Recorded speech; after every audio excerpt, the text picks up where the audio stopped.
ডাক্তারকে খুনের অভিযোগে ভেন্ডির ছেলে জেলে চলে যায় এবং 5 বছর জেল খাটার পর অবশেষে আজ তার জামিন হলো।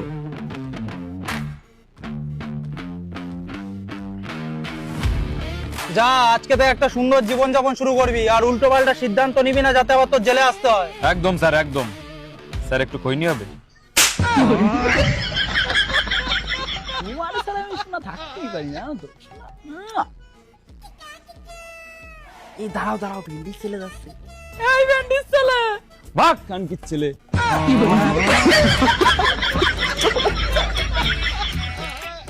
কাকা একটা বিড়ি দাও তো। আরে ভাইপো, তুই জেল থেকে কবে বেরোলি?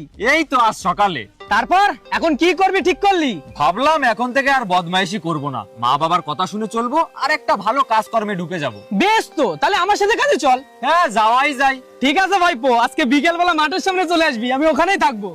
আচ্ছা কাকা। কাকা, কাকা চলে আইছি। বাহ ভাইপো, ভালো করেছিস। দাঁড়া, খনিটা খাইনি, তারপর কাজ চালু করবো। আচ্ছা কাকা, খায় নাও। তা কাকা, কাজটা কি? একদম সহজ কাজ রে ভাইপো, কোনো কষ্ট নাই। अच्छा সামনে ক্ষেত দেখতে পাচ্ছিস? হ্যাঁ। একটু দাঁড়ায় ভেন্ডি তুলতে হবে। কি ভাইপো, খুব সহজ কাজ না?